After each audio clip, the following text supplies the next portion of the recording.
Hello students, मैं पार्थ गुप्ता। यह electric potential and capacitance quick revision part 3 है।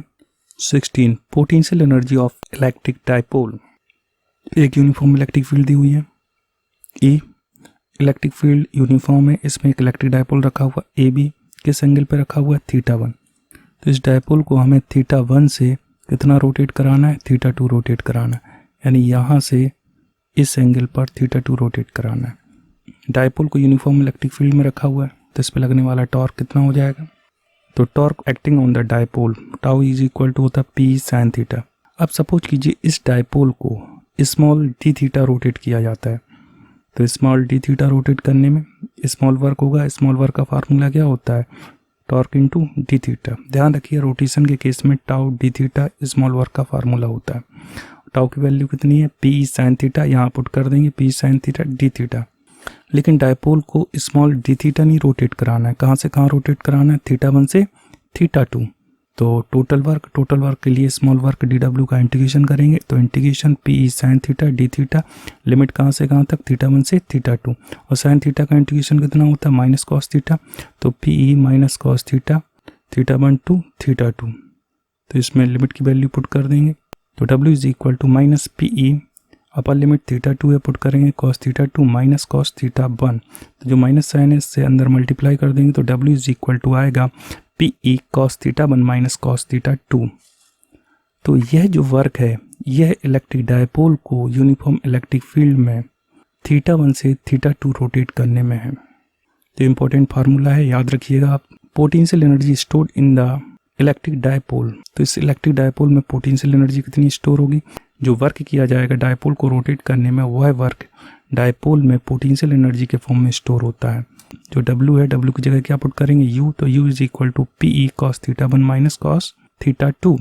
अब देखिए यहाँ पर θ1 इज इक्वल टू 90 ले रहे हैं, θ2 θ ले रहे हैं, इसको इक्वेशन में पुट कर देंगे, तो U इज इक्वल टू आएगा PE cos 90 minus cos θ। cos 90 की वैल्यू क्या होती है 0, तो U इज इक्वल टू आएगा माइनस PE cos θ। तो इसे वेक्टर फॉर्म में लिखेंगे, PE cos θ यानी AB cos θ को क्या लिख सकते हैं, A डॉट B, तो PE cos θ को लिख सकते हैं P vector dot E vector.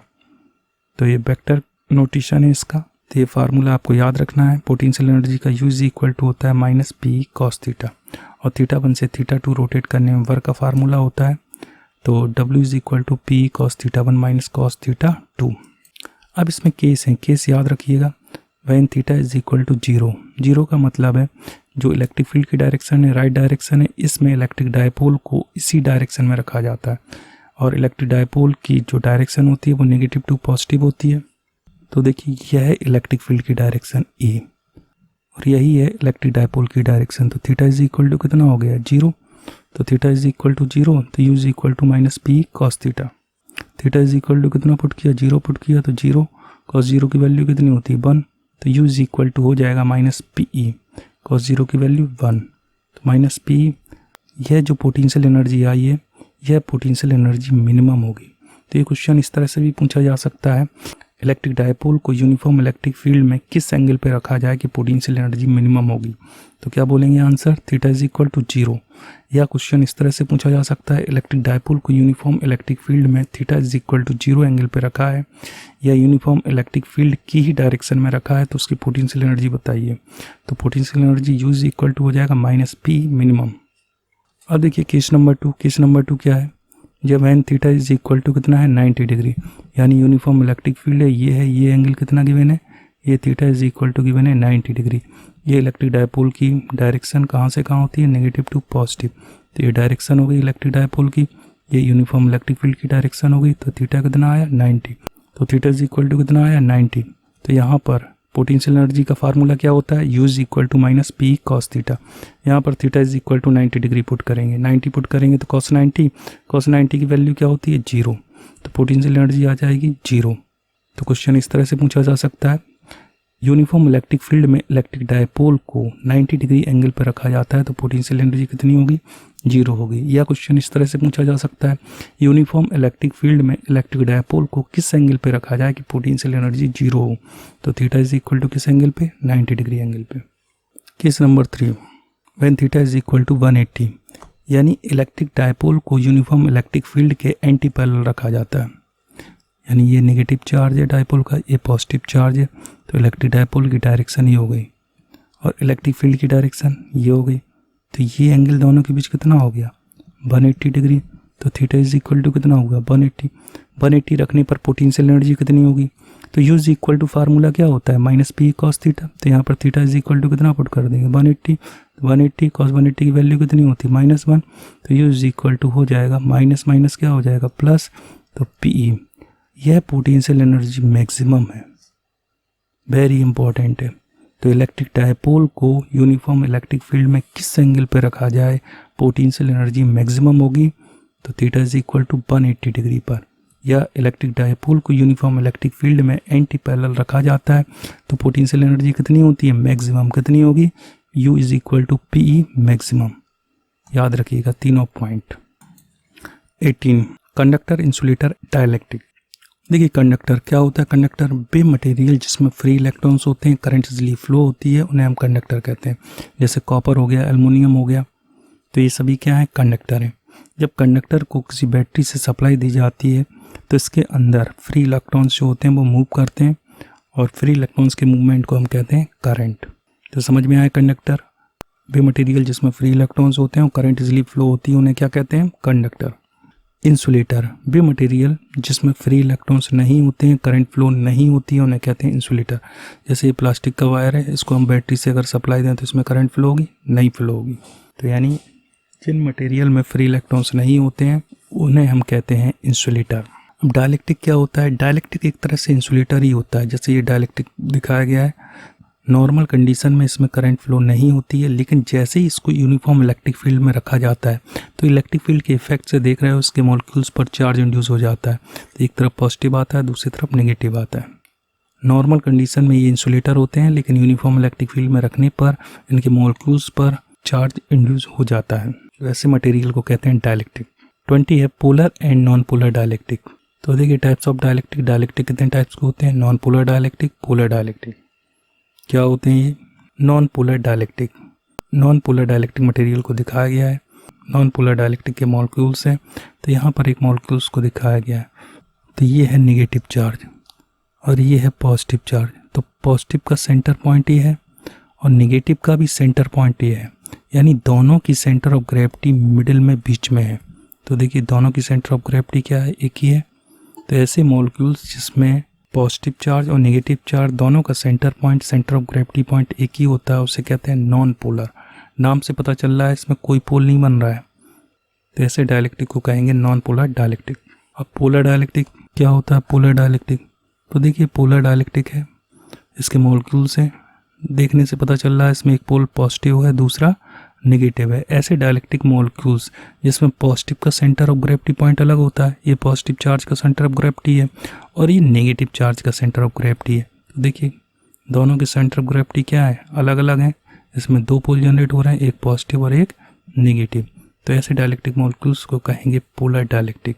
Example याद रखिएगा HCl H2। तो पोलर में पॉजिटिव नेगेटिव चार्ज दोनों के सेंटर ऑफ ग्रेविटी पॉइंट अलग अलग होते हैं। Polarisation of dielectric slab 21। क्या होता है पोलराइजेशन ऑफ डाइलेक्ट्रिक स्लैब, देखिए डाइलेक्ट्रिक मटेरियल है, डाइलेक्ट्रिक मटेरियल को हम यूनिफॉर्म इलेक्ट्रिक फील्ड में रख रहे हैं। जैसे ही हम यूनिफॉर्म इलेक्ट्रिक फील्ड में रखते हैं तो इलेक्ट्रिक फील्ड जहाँ से जनरेट होती है वहाँ पर हम पॉजिटिव चार्ज मानते हैं, तो इस साइड पॉजिटिव चार्ज, दूसरे एंड पर नेगेटिव चार्ज लेते हैं। तो देखिए पॉजिटिव चार्ज है, पॉजिटिव चार्ज क्या करेगा, नेगेटिव चार्ज को अपनी तरफ अट्रैक्ट करेगा। ये नेगेटिव चार्ज है, नेगेटिव चार्ज को इधर खींचेगा और ये नेगेटिव चार्ज क्या करेगा, पॉजिटिव को इधर खींचेगा। तो ये मॉलिक्यूल्स है, ये थोड़ा स्ट्रेच हो जाएगा। पहले मॉलिक्यूल्स ये है, अब मॉलिक्यूल्स स्ट्रेच हो गया, यानी इस मॉलिक्यूल्स का थोड़ा साइज बढ़ गया। तो stretching of dielectric atom due to displacement of the charge in the atom under the effect of electric field is called polarisation. यानी इलेक्ट्रिक डायपोल के मॉलिक्यूल्स पर जैसे ही इलेक्ट्रिक फील्ड का इफेक्ट पड़ेगा तो इसमें जो चार्ज है, चार्ज का थोड़ा डिस्प्लेसमेंट होगा।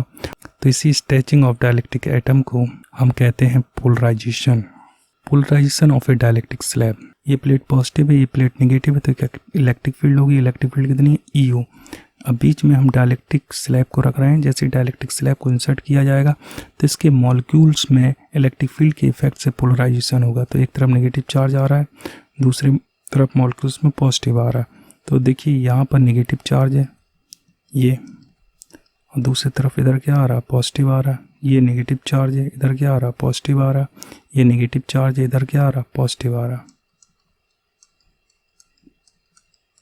तो एक तरफ पॉजिटिव चार्ज आ रहा है, एक तरफ नेगेटिव चार्ज आ रहा है, तो एक इंटरनल इलेक्ट्रिक फील्ड सेटअप हो जाएगी। इसे हम कहेंगे EP, यानी electric field due to polarisation. एक एक्सटर्नल इलेक्ट्रिक फील्ड क्या है, EO, इंटरनल इलेक्ट्रिक फील्ड क्या है, EP। तो इसके अंदर नेट इलेक्ट्रिक फील्ड हो जाएगी EO माइनस EP। तो यह इलेक्ट्रिक फील्ड है E। ये बताइए, डाइलेक्ट्रिक स्लैब को 2 प्लेट्स के बीच में रखा जाता है तो इलेक्ट्रिक फील्ड इंक्रीज हो रही, डिक्रीज हो रही। E की वैल्यू क्या है, EO से कमी आएगी, तो इलेक्ट्रिक फील्ड हमेशा डिक्रीज होती है। तो देखिए सेकंड डायग्राम इसमें दिखाया गया है। डाइलेक्ट्रिक स्लैब को बीच में इंसर्ट करेंगे, ये इलेक्ट्रिक फील्ड है EO, तो एक अंदर इलेक्ट्रिक फील्ड डेवलप हो जाएगी, क्या हो जाएगा, EP, किसकी, मॉलिक्यूल्स की। तो बाहर वाली इधर डायरेक्शन में, अंदर वाली इधर डायरेक्शन में नेट इलेक्ट्रिक फील्ड कितनी हो जाएगी बताइए, EO माइनस EP। तो कभी भी डाइलेक्ट्रिक स्लैब को कैपेसिटर की प्लेट के बीच में इंसर्ट करते हैं तो हमेशा उसके अंदर इलेक्ट्रिक फील्ड डिक्रीज होती है। वेरी इंपॉर्टेंट है, याद रखिएगा। 22 कैपेसिटेंस। देखिए कैपेसिटेंस क्या होता है, एक कंडक्टर है, कंडक्टर को यहाँ से चार्ज दिया जा रहा है। कैसा चार्ज दिया जा रहा है, पॉजिटिव। जैसे ही पॉजिटिव चार्ज आएगा तो इसके सरफेस पर पॉजिटिव चार्ज कलेक्ट होगा, तो इसका लेवल बढ़ेगा, चार्ज का लेवल बढ़ेगा तो यानी पोटेंशियल भी बढ़ेगा। चार्ज दिया जा रहा है Q, तो Q चार्ज देने से पोटेंशियल इंक्रीज होगा। तो इस कंडक्टर की चार्ज को एक एक्सेप्ट करने की क्षमता है कि कितना चार्ज इसके अंदर आएगा। जैसे वाटर टैंक है, ये टैंक कितने लीटर का है, ये सपोज कीजिए 200 लीटर का है, तो इसमें मैक्सिमम पानी कितना आएगा, 200 लीटर आएगा। उससे ज़्यादा वाटर आएगा तो ये ऊपर फ्लो के बाहर निकल जाएगा। क्या 200 लीटर से ज़्यादा इस वाटर टैंक में पानी आ सकता है, इसकी क्षमता यदि 200 लीटर है, नहीं आएगा। तो वैसे ही ये कंडक्टर है, कंडक्टर की कैपेसिटी होती है कि इसके अंदर कितना चार्ज आए। उससे ज़्यादा हम चार्ज देते रहेंगे तो वो चार्ज ये कंडक्टर लेगा ही नहीं, तो उसे हम इस कंडक्टर की कैपेसिटेंस कहते हैं। तो electrical capacitance of a conductor is its ability to store the electrical charges. तो किसी भी कंडक्टर की चार्ज को स्टोर करने की जो क्षमता है उसे उस कंडक्टर की कैपेसिटेंस कहते हैं। अब देखिए कंडक्टर है, कंडक्टर को चार्ज कितना दिया जा रहा है, Q चार्ज दिया जा रहा है, तो इसका पोटेंशियल हो रहा है B। तो हम लिख सकते हैं Q प्रोपोर्शनल V, यानी जैसे जैसे चार्ज बढ़ेगा वैसे वैसे पोटेंशियल का लेवल बढ़ेगा। अब ये प्रोपोर्शनल हटेगा तो ये कांस्टेंट आएगा। कांस्टेंट क्या आ रहा है, C आ रहा है। C को हम कहते हैं, ये प्रोपोर्शनलिटी कांस्टेंट होता है, इसी C को हम कहते हैं कैपेसिटेंस ऑफ द कंडक्टर। अब तो C क्या आ जाएगा, C इज इक्वल टू आ जाएगा Q अपॉन V। तो किसी भी कंडक्टर के अंदर कितना चार्ज आएगा, उसकी कैपेसिटी कितनी होती है, वो हम इस फार्मूले से फाइंड कर सकते हैं। C is equal to Q upon V से। कैपेसिटेंस है, कैपेसिटेंस की यूनिट क्या होती है, फैराड। अब देखिए कैपेसिटेंस की यूनिट होती है फैराड, और जो कैपेसिटर होते हैं वो फैराड में नहीं होते हैं, वो होते हैं माइक्रोफैराड, पिकोफैराड में। इंपॉर्टेंट है, याद रखिएगा। 1 माइक्रोफैराड में कितने farad, 10 to the power -6 farad, 10 to the power -6 farad. और 1 माइक्रोफैराड में 10 टू द पावर -12 फैराड। इसी को हम कहते हैं 1 पिकोफैराड। तो पूछा जा सकता है 1 PF, 1 पिकोफैराड में फैराड तो 10 to the power -12 farad. 1 microfarad में farad 10 to the power -6 farad. Next video में क्विक रिवीजन का हम 4th पार्ट देखेंगे। वीडियो पसंद आया हो तो चैनल को लाइक कीजिए, सब्सक्राइब कीजिए और अपने फ्रेंड्स को शेयर कीजिए। मिलते हैं नेक्स्ट वीडियो में।